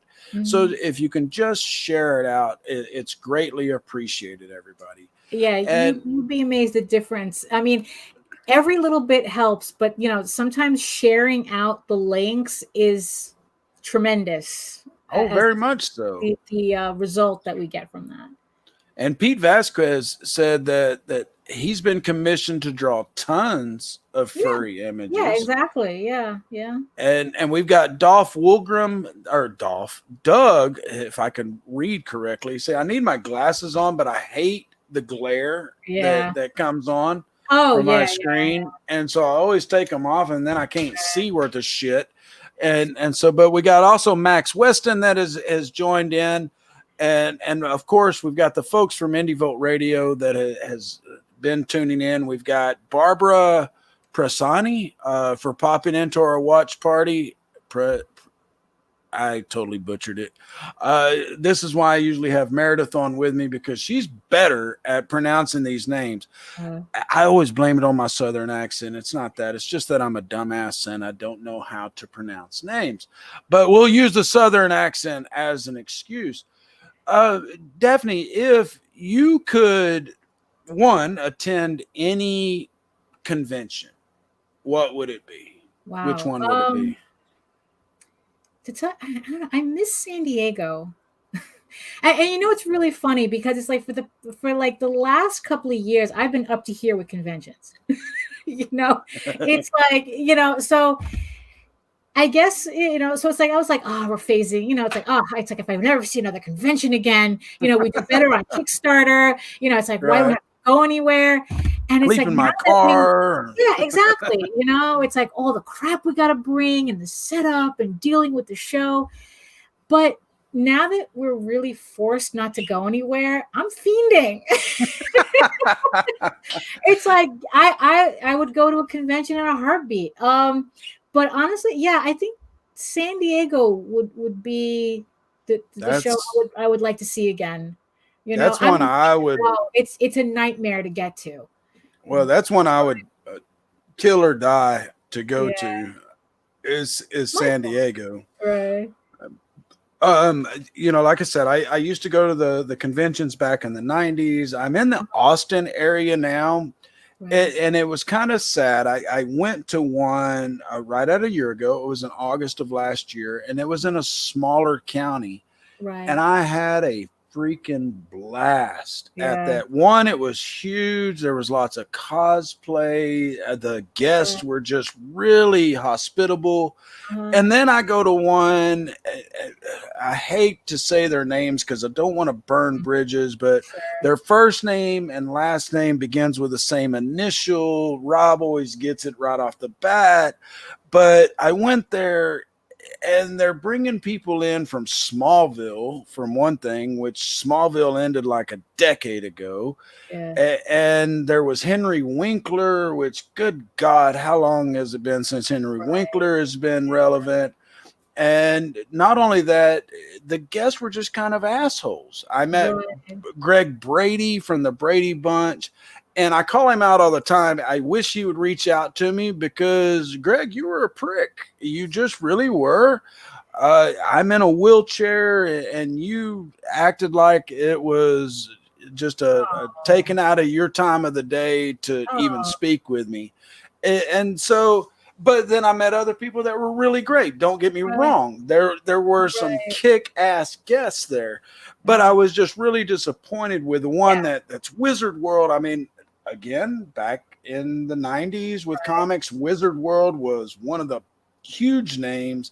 I got press passes. I was able to go in and set stuff up, and I was just thoroughly disappointed. And then I tried to reach out to them when the world shut down, and before they even started their virtual kind of things, I contacted them to let them know we were doing a virtual thing. Never heard back from them. And then every month I get something from them saying, hey, this is coming up. And it's always folks that haven't been relevant in a long ass time. The celebrity thing at conventions have been a growing menace. It's like, it's like, I think that's the reason why I like San Diego, because and what's ironic, I prefer San Diego to New York Comic Con, which is literally in our backyard. Well, not literally in our backyard, but it's right. Because it's like San Diego, it's like they have that dedicated small press area that mind you, that they vet, that you have to work to them so that you're not like one of these people who are showing up year after year with the same issue one. They want to see that you're bringing in new material each year. So, it's like so you have a space just for small press, and the celebrity stuff is happening all the way on the other. And there's so many people there. It doesn't feel like the audience is being divided. Right. It's like we went to one show in, forgot what it was, where, but what happened was that it was like one of these like celebrity heavy shows, and you could tell that's where everybody wanted to be. I mean, it's like you get like a special pass, VIP pass for $700 to get like, and we saw so many people with these passes, and it's like they would walk in the aisle, and it's like, they'd start poking at like, $1 sample comic. Oh, I don't know about this. And they have this $700 thing around their neck. And it's like, come on, man. It's like, so at least with San Diego, it's like, it just got so many people, it balanced it out, which is funny because I don't feel like that happens at New York Comic Con. For some reason, New York Comic Con is just like all media, and it's like, and there was one New York Comic Con we were sharing a booth with somebody, and right next to me was this bikini model, and I'm like, oh crap, I'm sitting next to a bikini model. I was like, I'm not going to get anybody at my table. And the funniest thing, well, not funny, haha, really, is that she was hustling just as much as I was. Like, she was having just as much of a hard time getting people's attention, because it's like, I guess they were there for like the video game premieres, the movie premieres, you know, the movie studio freebies. And then it's like they'd come to where the so-called, you know, publishers area is. And it was just tough to get anybody's attention, you know, and this, you know, and after that it's like, before that point, I was like, oh, what is she doing here? It's like, oh, it's like, you know, it's like, what does this have to do with comics and whatnot? But after seeing her hustle her ass off and struggle just as hard as I was to get people's attention, and then it's like, when she did get attention, the effort it took just to get $5 out of these guys. Right. I was like, afterwards, like, you know what? I'm never going to talk smack about a bikini girl at a convention ever again, because it's like, holy crap. They're working just as hard as the rest of us, you know? And it's like, you know, and the thing is, like, in her case, like, I would see the guys come up. It's like, oh, buy my photos and whatnot. You know, she had a couple of cosplay photos. And it's like the effort. It was like, these guys were there. Like, she's trying to sell something. And these guys were there like they were waiting for a date. Right. Oh, yes. You know? And it's like, oh my God, just buy her stuff and move on. Like, even got to a point where I started screaming, just buy her photos.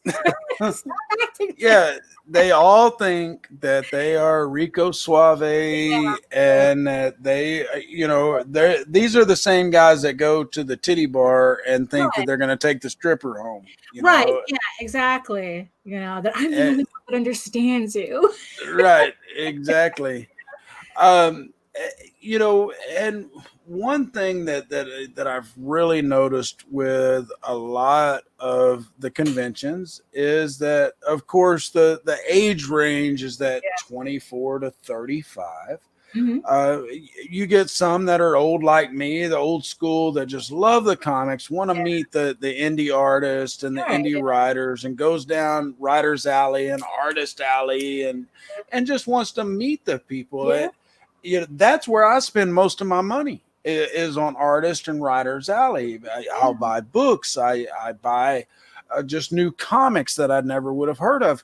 I went to a convention last year in Austin, and I sat there and talked to this guy, and I'll be damned, we did our indie event earlier this year, and this guy comes on, and I went, wait a minute, you were in Austin last year, weren't you? And he goes, yeah, I was. I said, yeah, we sat there and talked. I heard about your comic, and you know, but that's the kind of connections I like to make, and that we like to make here at Geek Insider. And one thing that I wanted to point out here, folks, especially those of you listening on Indie Vote Radio, are a couple of things I wanted to point out. You are someone that you know is a independent creator, whether they are a writer, an artist, a comic book creator. Get them to y'all reach out to us. Matthew at geekinsider.com, Meredith at geekinsider.com. We love the indies, and we want you guys to come on here. We have built these networks of folks, and sometimes, sure, we might not have you on the show, but you might gain some connections with other folks, other artists, other writers, folks that are going to give you tips on how to break into these virtual shows, because we do not want to replace the brick and mortar comic book shows or comic book conventions. We want to coexist with them, to enhance them. We love the comic book conventions. Meredith goes to them. I go to them. Daniel goes to them. And we've got other writers that are more than willing to go to these conventions. Of course, we want them to be safe for everybody involved.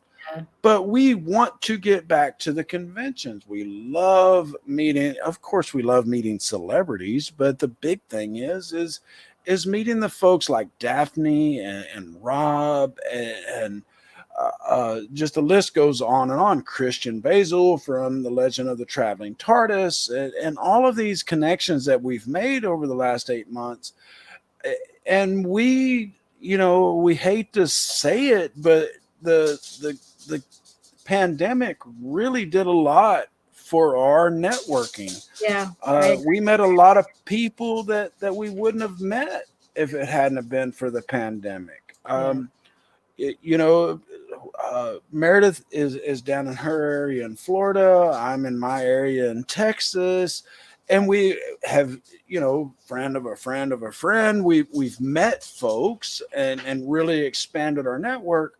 But the thing is that we all utilize the time that we are given. And we've all, Meredith and Rob and Varian and all of us have talked about how this pandemic has given the independent creators the time to shine. Yeah. And Rob, I quote him all the time about this, that if you come out on the other side of this pandemic and you haven't created at least one piece, you have no one to blame but yourself. You can't blame time. You can't blame your job. You can't blame your family, because you have, in one way, shape, or another, you've had a couple of hours added to your life over the last few months. Yeah. And if you haven't taken that time to create something, then it's on you. The other side of that is if you've utilized that time and you started creating something, then Geek Insider is one of the places you need to reach out to, because we're going to help you push this, whether you've got a Kickstarter or an Indiegogo, or you're just looking for someone to draw your ideas. We can help get that stuff going. And we've got a lot of stuff planned over the next few months, folks. November is coming up, 9th through the 13th. If you are into horror, as Meredith says, noir, I say noir, but suspense, anything like that, anything kind of Halloween-esque related, we want to hear from you. Yeah, see, there's Meredith doing her job in the background, throwing this stuff up. But we've got it coming November 9th through the 13th. Indie event. This is our 4th or 5th one already. And we've got some killer shit planned, folks. Not only our friends from Full Moon Features and Shudder and Amazon Prime, we've just got a lot and authors. We've got Podium Audible, which is coming on board, which they're the ones that make audio or audible books for independent writers. We got a lot of stuff coming, and this is the time to shine. Reach out to Meredith at geekinsider.com or Matthew at geekinsider.com. We want to hear from you for November. October's got a lot of stuff going on. We're already filled up for September for the rest of this month for the Geek Speak shows, as well as the Geeky, Cheeky, and Downright Freaky shows. But October is coming up. I also want psychics, tarot card readers, aura readers, mystics, any of you kind of folks that delve in the quote unquote dark arts. I want to hear from you. I'm about to put up an article tomorrow. Contact me, Matthew at geekinsider.com. As you've seen, I ain't here to make fun of nobody, no gotcha moments or anything like that. I want to learn about your talents, and I want my audience to learn about your talents. So if you are, or anybody you know, spread it over to them. Let them know to contact Matthew at geekinsider.com. I want my aura read. I want my tarot card read. I'll bring Meredith on here to get her stuff read. And we just want to, help you promote your art and your craft, but I want to learn about this stuff. This is the kind of stuff that intrigues me. And I guarantee you that nobody's going to make fun of you. If they do make fun of you in chat, it's never going to make it onto the screen, because this is the kind of shit that on Geeky, Cheeky, and Downright Freaky we want to hear about. Meredith, there's there seems like something else I was supposed to say, and I can't remember it. If you can hit me in private chat, then I will hit it. But Daphne, we are at the 2-hour mark. Tell everybody where they can find you, the crowdfunding you guys got going on, the one ending in 24 hours, the one you've got coming up, and all of that good stuff where they can find that beautiful smile. Ah, thank you, sir. Okay, so if funny animal fantasy is your thing, go to talltalesonline.com. That's Tails, Tails, online.com. And you can sign up to get the first 3 issues of Tall Tales for free. And if you're also into art tutorials, demos, and the occasional live stream, you can find me also on YouTube at Daphne Lage Art. And at talltalesonline.com, that's a hub with all my social media. It has the House of Bob Kickstarter. There's a link there for the Oswald Chronicles. So you can also go to the Oswald Chronicles Kickstarter, which is ending in about 24 hours. And you can find everything on talltalesonline.com, even the link to my YouTube. So it's all there. And I see what you mean about your bird mimicking the fire, the smoke alarm. Yeah. It sounds just like the one that was going off in my house the other day. Yeah. There cool. was one time where I was actually I thought it was him going off, and I ignored it for several days, and it turned out it was an actual smoke detector. I had to change the batteries in.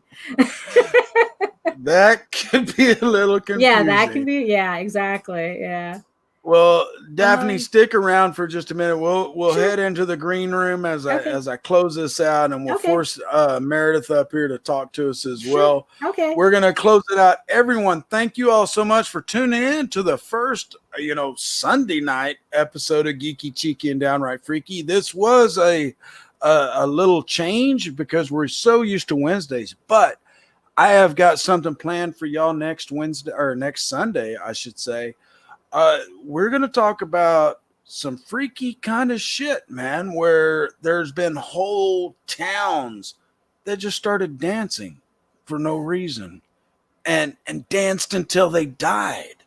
And we're also going to discuss some towns that have just completely fucking disappeared, and towns that are on fire and have been on fire for decades. And so y'all make sure you tune in next Sunday night at 9:00 Eastern. We'll be back tomorrow night with Geek Speak. We have Leonardo Carbucci on tomorrow night. I always love saying his name. It just gives me that little flair, Carbucci. But y'all make sure you tune in tomorrow night. We are out of here. Y'all stay tuned. There's some music coming up on Indie Volt Radio, and we will see you tomorrow night.